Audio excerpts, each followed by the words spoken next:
오늘 이 에베소서는요, 바울이 옥중에서 쓴 서신의 네 편의 서신 중에 한 편입니다. 에베소서, 골로새서, 빌립보서, 그리고 뭐죠?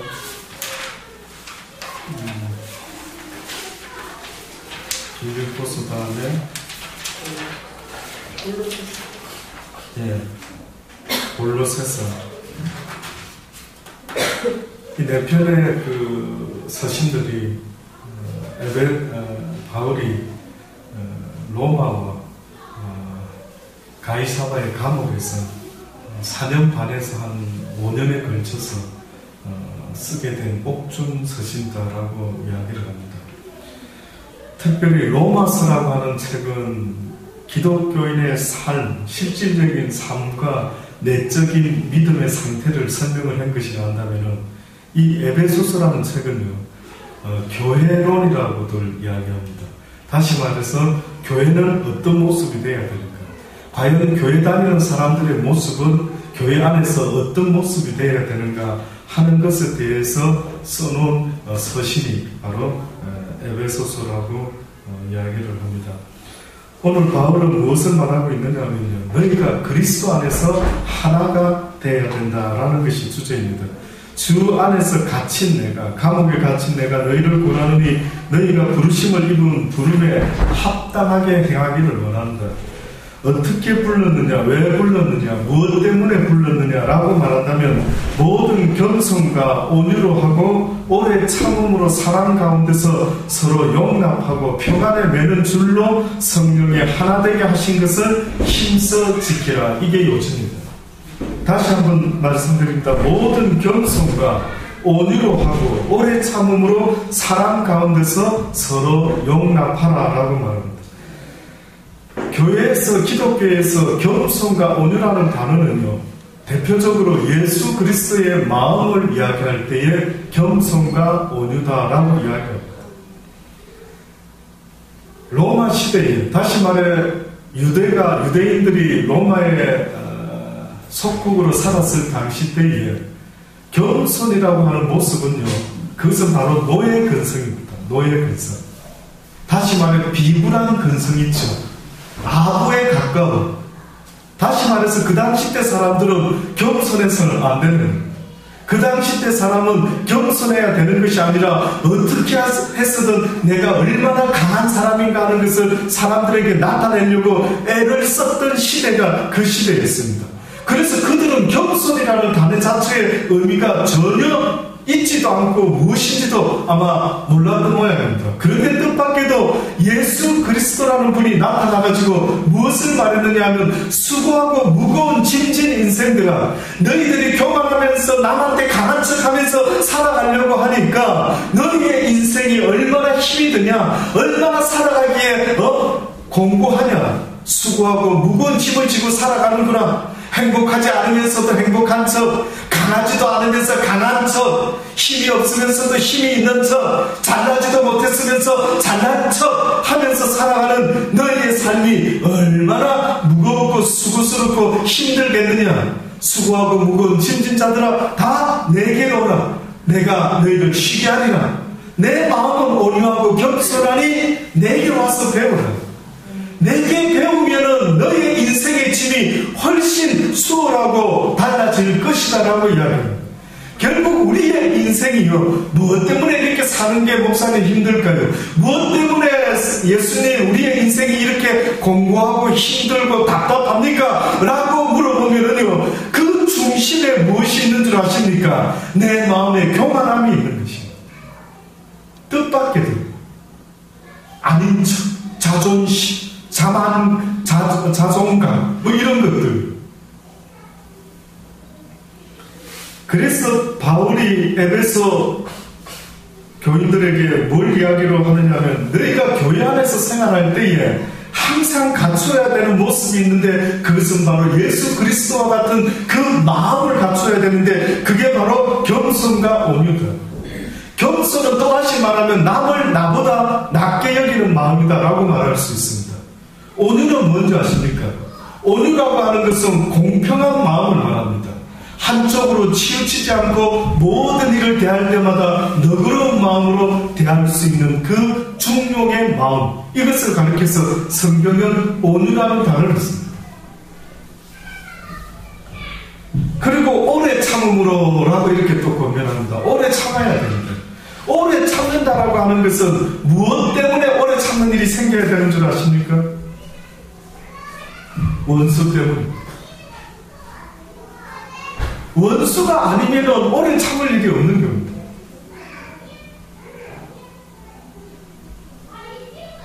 오래 참는다라고 하는 단어는 누구 때문에 생겨났느냐 하면 쉽게 말하면 왼수 때문에 생겨났더라고요. 왼수.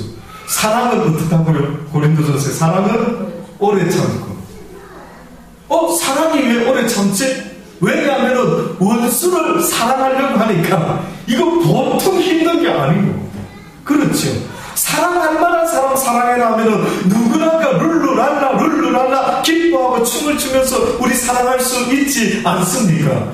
그런데 사랑할 수 없는 너무나 미운 녀석들, 너무나 내 스타일이 아닌 그 인간들을 사랑하려고 애를 쓰려고 하다 보면은 가장 먼저 필요로 하는 것이 뭔 줄 아십니까? 성경은 오래 참는 것이 있어야 된다. 오래 참는 것이 있어요. 그러니 오래 참는다라는 단어는 원수 때문에 생겨난 것이랍니다. 사랑 가운데서 서로 용납하고 사랑 가운데서 용납해라. 또다시 말하면 이 뜻은요, 형이 동생을 이해해라는 겁니다. 간단하게 말해서 형이 동생을 왜 이해해야 되느냐? 아직 동생이니까, 아직 철이 없으니까, 아직 믿음이 약하니까. 우리 그런 거 있지 않습니까? 저도 어느 때 세상을 살아가면서 나이를 먹고 가다 보니까요, 그전에는 못 느꼈는데 이제는 젊은 사람들의 어떤 모습이요, 그전에는 저 못된 놈들 뭐 이렇게 생각은 했지만 나이 먹고 가니까 왠지 안쓰럽기도 하고, 어떻게 알려줄 수 있을까? 저 나쁜 짓인데 어떻게 저걸 알려줄 수 있지? 뭐 이렇게 조금 가르쳐 주려고 하는 마음도 있고, 그들의 실수를 그냥 용납해주고 싶은 조금 너그러운 마음도 생기는 것 같아요. 그러니 성경은 강한 자가 약한 자를 섬긴다는 것입니다. 큰 자가 낮은 자를 섬긴다는 것. 이것이 기독교의 논리입니다. 세상의 논리는 약한 자가 강한 자를 섬기는 거지만 기독교의 논리는 강한 자가 약한 자를 섬긴다는 것입니다. 이러한 진리를 배우라는 것 아니겠습니까? 지금 내 인생에 있어서 궁극적으로 내가 먹을 것, 입을 것, 남편, 아내, 자식, 집도 다 있는데 이상하게 내 마음이 때로는 이루 말할 수 없는 외로움과 답답함과 쓸쓸함이 있는 이유, 그 이유가 뭔 줄 아십니까? 내가 진리라는 것을 못 배우고 있기 때문이라고 성경이 말하는 것입니다. 진리는 무엇인 줄 아십니까? 인간인 내가 왜 이 땅에 태어났는지에 대해서 나를 지으신 하나님이 설명해 놓은 그 내용, 그 매뉴얼. 차를 만든 사람은 누구보다도 차에 대해서 잘 알고 있습니다. 포도를 만든, 미국의 포도를 만든 그 포도라는 이름을 가진 그 창업자예요. 어느 날 어떤 사람이 그 포도차를 몰고 가다가 길에 섰다 하지 않습니까?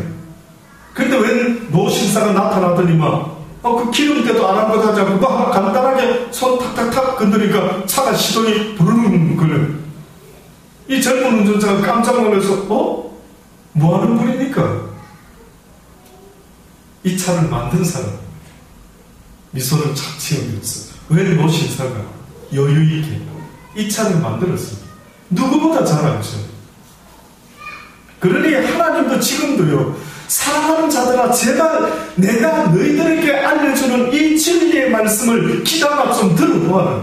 예수님이 빛으로 오셨다라는 것은 비진리 속에 살아가는 갈바를 알지 못하고 지고 있지 말아야 될, 버려야 될 생각들을 가지고 살아가는 그들에게 예수 그리스도가 빛으로 오셔가지고 뭐라 말씀했느냐면은 내가 그 길이요 진리요 생명이니 내게 오는 자는 하나님께 영원한 생명으로 나아갈 수 있게 되지만 나에게 나오지 못하는 자는 진리를 알지 못함으로 어떻게 살아야 될지 갈바를 알지 못하고 어떻게 행복을 얻어야 될지 갈바를 알지 못하고 무엇이 문제인지도 모르고 문제 속에 살다가 그렇게 끝나버리고 마는 인생이 예수 그리스도의 말에 귀를 기울이라는 겁니다. 이 예수님의 말씀을 이어받은 사도 바울이라는 사람이 지금 우리에게 에베소서를 통해서 이런 말씀을 하고 있는 것입니다. 평안에 매는 줄로 성령이 하나 되게 하신 것을 힘써 지켜라. 평안에 매는 줄이다 라고 이렇게 설명했습니다. 이 이야기는 어떤 의미가 있느냐면요, 교회 안에서 행해지는 모든 일들은요, 그 과정과 결론이 어떠하든지 간에 그것은 평안 가운데, 평화 가운데 이루어지는 것이 더 중요하다고. 만약에 부부가 살아가면서 내 집 마련 애를 쓰기 시작합니다. 야, 내 집 마련하자. 예, 노력하고 서로 열심히 일하고 하는 건 다 좋습니다. 그런데 그것을 다툼으로 해봤자 무슨 소용이 있느냐. 내 집 마련하기 전까지 막 온갖 애를 쓰다 보니까 마음이 막 강팍해지고 다툼으로 내 집 마련을 기어코 이루어냈다 한다 할지라도 무슨 의미가 있느냐는, 하나님께서는 어떤 목적도 중요하지만 기독교인의 방법은 평화예요. 잊지 마십시오. 평화가 빠지는 방법은 그 목적이 아무리 달성이 되었다 할지라도 그것은 하나님이 기뻐하는 게 아닌 것입니다. 그러니 지금 바울이 교회 안에서 각기 다른 취향의 사람들이 모여서 같은 마음과 같은 뜻을 가지고 한 마음으로 하나님을 섬기며 살아간다라고 하는 그 의미 속에는 서두에서도 설명했던 것처럼 겸손과 온유의 마음으로, 오래 참음으로, 사랑 가운데 서로 용납하며 평안에 매는 줄로 성령의 하나 되게 하신 것을 힘써 지키는 그 모습으로 하지 아니하면, 아무리 교회가 크지고 아무리 교회가 고아원을 하고 양로원을 하고 아무리 좋은 어떤 일을 한다 할지라도 다툼으로 하는 교회가 된다면 그것은 아무 의미가 없다라는 것입니다. 가끔 교회가 다투는 소리 들으시지 않습니까? 교회만 다투는 것이 안타까운 게 아니죠. 가정이 다투고, 남편과 아내가, 부모와 자식이, 형제 간에, 남매 간에, 자매 간에 다툼이 있는 집안이라 한다면 과연 무슨 의미가 있을까요? 가정의 의미가 무엇일까요? 세상에는 치지고 뽑더라도 교회는 교회다워야 하고 가정은 가정다워야 되는데, 그것을 성경은 지금 말하기를 평안에 매는 줄로 성령이 하나 되게 하신 것을 힘써 지켜라 라고 그렇게 말합니다. 이솝 우화에 보면 이런 이야기가 있습니다. 얼룩소, 검은소, 붉은소, 이 소 세 마리의 이야기가 있습니다. 얼룩소, 검은소, 붉은소 이 세 마리는 친구입니다. 늘 이 소 새는요 함께 다닙니다. 그래서 만약에 어떤 짐승의 공격을 받으면은요 나머지 두 마리가 또 달려가서 서로 돕고, 그래서 이 세 마리는 늘 명콤비와 같이 아주 푸른 초장에서 풀을 잘 뜯어먹고 아주 평화롭게 잘 지내고 있습니다. 그 푸른 초장에 사자가 한 마리 있었습니다. 이 사자는 이 소를 먹고 싶어가지고요 틈마다 공격을 하는 것입니다. 그런데 한 놈을 조금 어떻게 잡으려면은 또 다른 두 놈이 쫓아 달려 들어가지고 자기를 공격하고, 이거 도무지 한 놈 잡아먹기도 너무 힘든 겁니다. 근데 이 사자가 꾀를 냈습니다. 무슨 꾀를 냈는 줄 아십니까? 어느 날 얼룩소가 풀을 뜯어먹고 있는데 그쪽 가까이에 싹 다가가가지고 아주 은근한 목소리로 그렇게 이야기를 하더랍니다.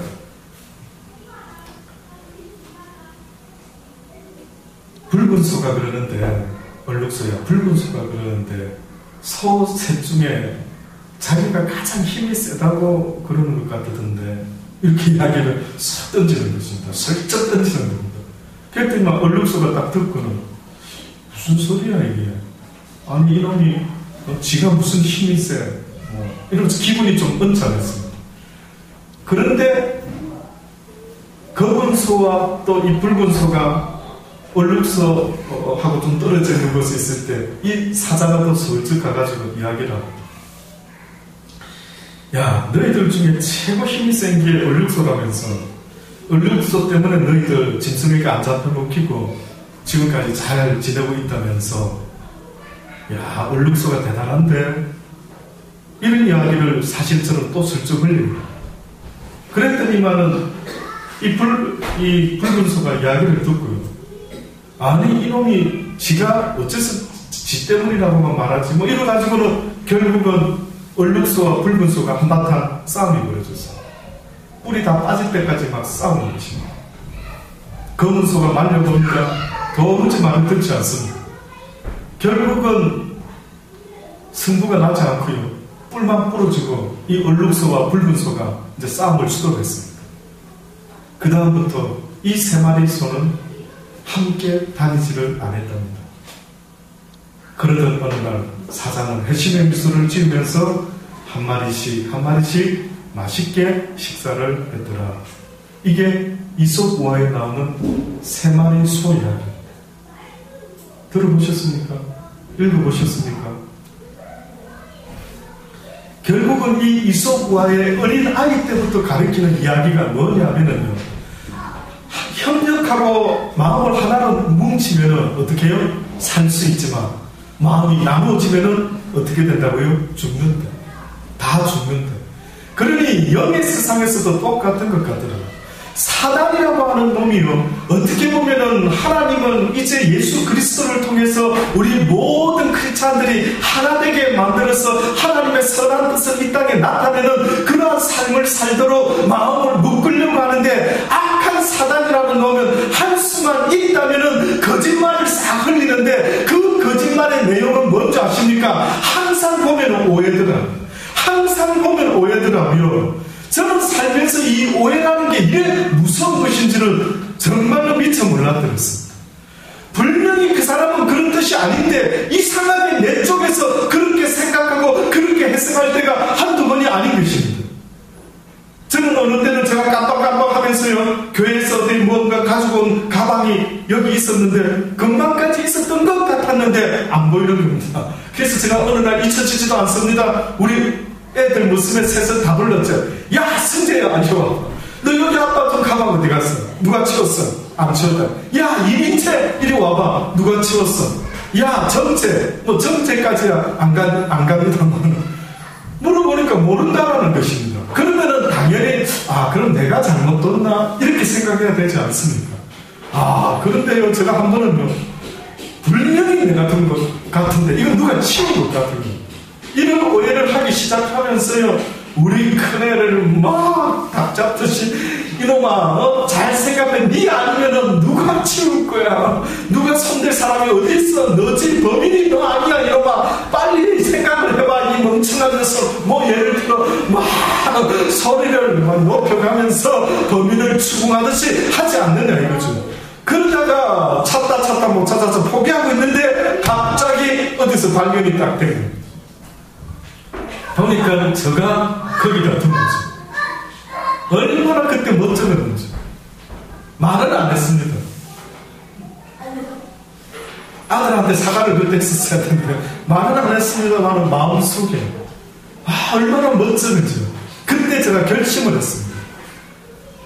내가 기억이 안 나면은 물론 나도 안 날 수 있고 또 분명히 내가 뒀을 수도 있는데 굳이 다른 사람을 오해하면서까지 이렇게 범인 잡듯이 해서는 안 되겠구나 하는 깨달음을 가진 이후로부터요, 어느 순간에 기억이 안 나면 저는 항상 거기서 일단 스톱합니다. 그 이후로부터.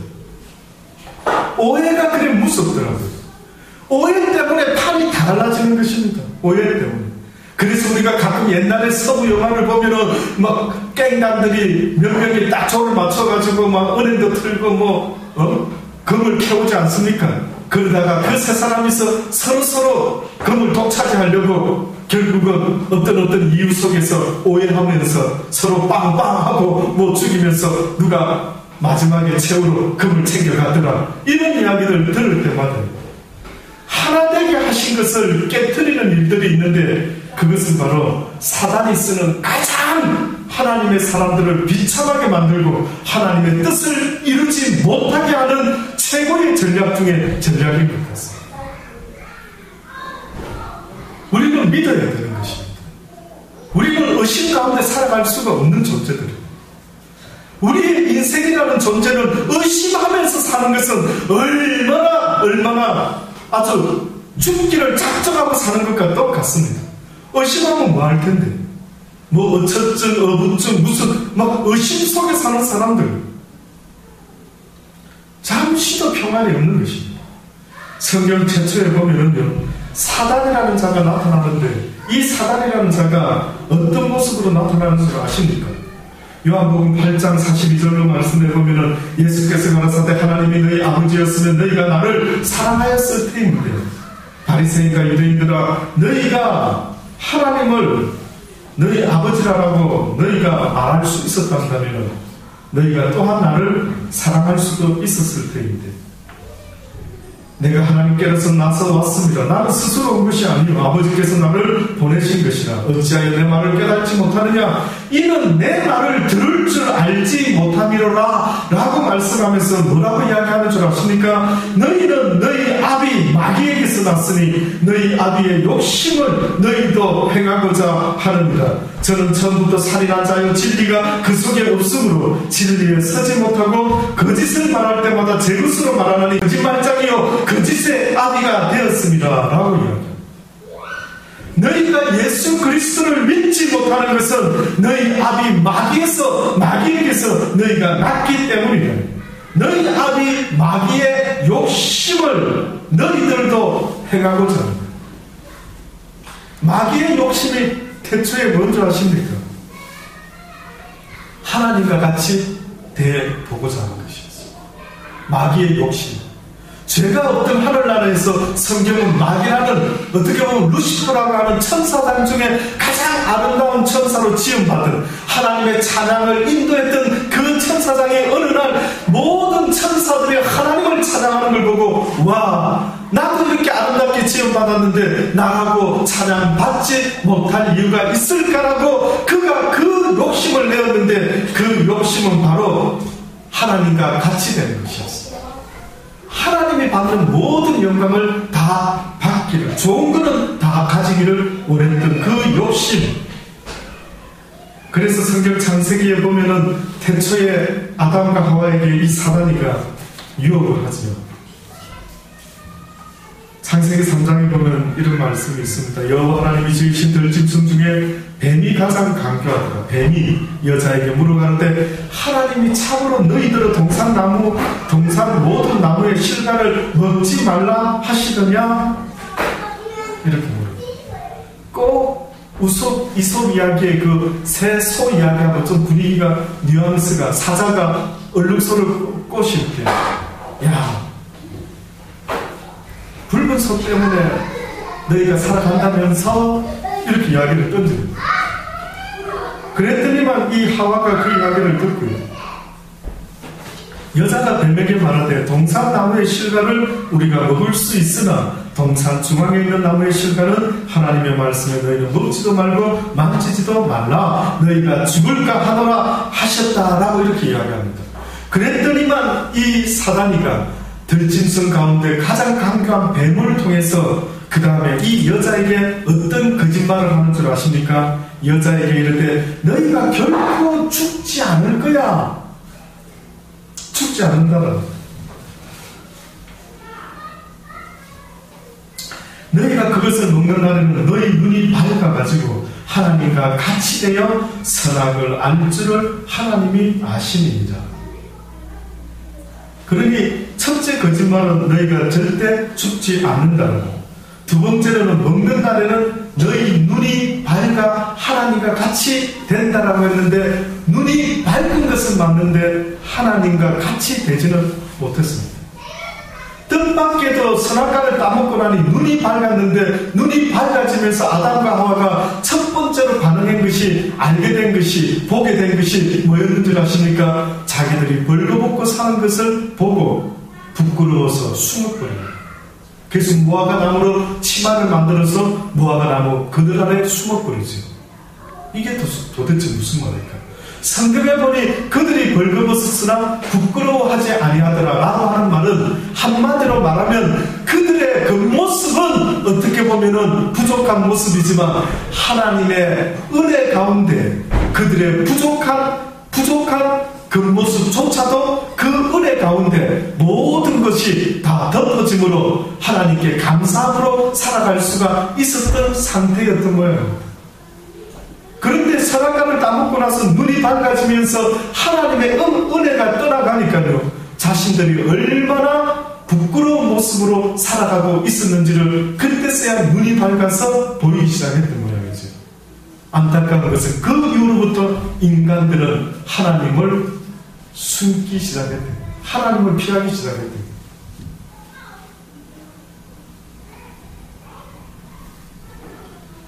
사단이 거짓말을 한 것입니다. 그래서 바울이 방금도 말씀드렸던 것처럼 너희 아비의 욕심을, 너희 아비 마귀에게서 너희가 난 것 같아 너희 아비의 욕심을 너희도 행하고자 하느냐. 저는 처음부터 살인한 자여 진리가 그 속에 없으므로 진리에 서지 못하고 거짓을 말할 때마다 제 것으로 말한다. 결국은 진리를 붙잡지 못하면 어느 인생할 것 없이 거짓 속에 살아갈 수밖에 없습니다. 아시죠? 우리가 얼마나 거짓 가운데 이 사회가 물들어 있는지 실감하십니까? 하나부터 열까지 들려지는 뉴스를 들어보십시오. 얼마나 거짓된 세상에서 살아가는가를 많이 실감하실 수가 있습니다. 이제는 아무리 몸에 좋은 어떤 음식이 있다 하더라도, 버섯이 몸에 좋다 그런 거는 알지만 버섯 키우는 사람의 그 마음이 물질을 좋아함으로 거짓 때문에 그 말면은 버섯은 몸에 좋은데 버섯을 키우는 그 농부의 마음 때문에 상품의 가치를 높이기 위해서 농약을 그래 쓴다는 거예요. 한 번은 뉴스에 보니까요, 오가닉 제품을 농산물을 만든다, 재배한다라고 해서 다들 비싼 돈 주고 먹고 했는데 어느 날 기자가 어째 그걸 발견했는지 밤중에 살짝 나가가지고 농약을 뿌려놓고 그렇게 재배를 했던 것입니다.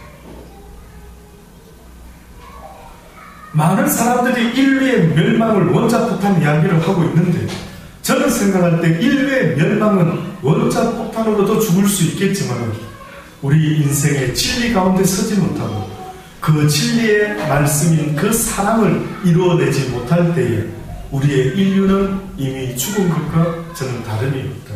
인류의 멸망은 한마디로 사랑 없는 세상을 살게 될 때에 인류는 이미 멸망한 것이라고 저는 그렇게 생각합니다. 단지 죽는 건 시간 문제죠. 이제 누가 그 독에 당해서 죽는지, 이제 누가 그 거짓에 속아서 사기당하는지 그건 시간 문제죠. A라고 하는 마을에 있었습니다. 이 마을의 사람들은 눈이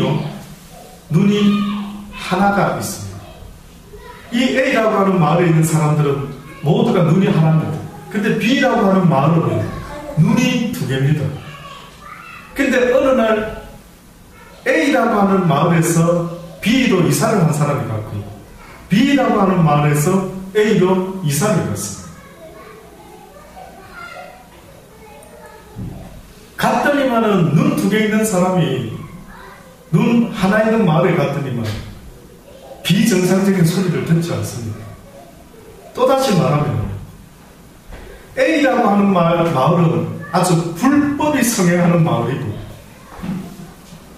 B라고 하는 마을은 아주 하나님의 말씀대로 어떻게 보면 가장 인간다운 모습으로 사는 마을이었답니다. 근데 B에서 이사가고 A에서 이쪽으로 이사 왔는데 B가 와보니까 A가 불법 투성이거든요. 야, 내 이렇게 착하게 살다가 굶어 죽겠구나 이 생각이 들면서 이 B에서 이사 온 이 사람이요 A 마을의 풍습을 따르기 시작합니다.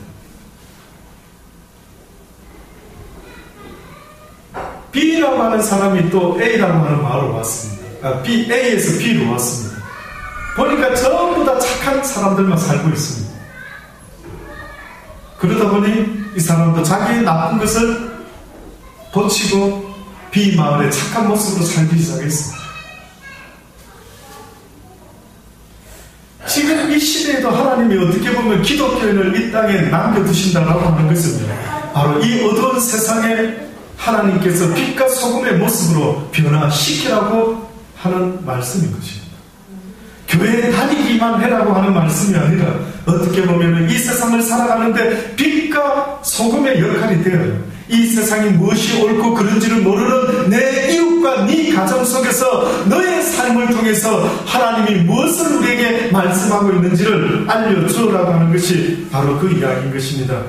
평안에 매는 줄로 성령에 하나 되게 하신 것을 힘써 지키라. 이제 그 마음을 가진 자들이 모여있는 이 교회 사람들아, 힘써서 하나가 되어서 악한 어두움을 이기는 하나님의 사람들이 되어다오. 몸이 하나이요 성령이 하나이니 이와 같이 너희가 부르심의 한 소망 안에서 부르심을 입었느니라. 주도 하나요, 믿음도 하나요, 세례도 하나요, 나뉘지 말라는 것입니다. 너희가 말하는 주도 하나인데 왜 다투느냐 이거죠. 믿음도 하나고 세례도 하나고 하나님도 하나인데 도대체 너희가 다툰다라고 하는 것은 너희가 믿는 하나님이 다른 것 아니냐. 어째서 같은 하나님을 믿는데 어째서 다른 하나님을 믿어왔던 사람들처럼 그렇게 교회 안에서 다툼이 있다라고 한다면 그것은 안 된대. 하나님도 하나이시여 만유의 아버지시라. 만유 위에 계시고 만유를 통일하시고 만유 가운데 계시도다. 우리 각 사람에게 그리스도의 선물에 분량대로 은혜를 주셨나니 은혜를 주셨는데 그 은혜가 무엇인 줄 아십니까? 그가 혹은 사도로 혹은 선지자로 혹은 복음 전환자로 혹은 목사와 교사로 모든 교회 안에 있는 모든 사람들은 그리스도의 머리에 붙어있는 몸의 지체라고 설명하면서 각자의 지체가 똑같을 수 없지 않느냐. 그 역할이 다 다르다. 목사의 역할 다르고 전도사의 역할, 집사의 역할, 성도의 역할, 성도 개개인의 역할, 모든 역할들이 다 다르다는 것입니다. 그러니 무엇이 높고 낮음이 아니라 교회 안에서의 모든 일들은 각자에게 맡겨진 달란트와 같은 지체의 모습으로 각각 하나님 앞에서 섬기면 그뿐이 되는 것입니다. 그러니 하나님은 목사 보고 너는 큰 일에 수고했으니 큰 상을 받아라 라고 말하지 않고요. 성경에는 달란트 비유에 공통되는 주인의 왕의 상은 네가 적은 일에 충성하였으니 내가 큰 것으로 너에게 맡길 것이다 라고 말씀하고 있는 것입니다. 아무쪼록 저와 여러분 이 세상을 살아가면서 교회를 다닌다라고 하는 것은 바로 이러한 하나님의 진리의 말씀을 배우는 것입니다.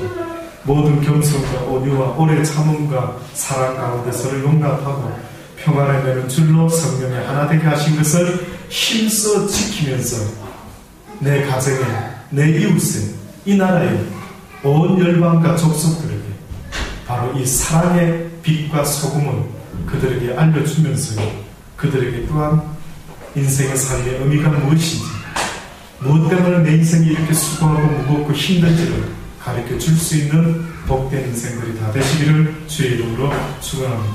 기도하시겠습니다. 좋으신 하나님 아버지 감사합니다. 오늘 이 시간에도 저희들을 불러주셨습니다.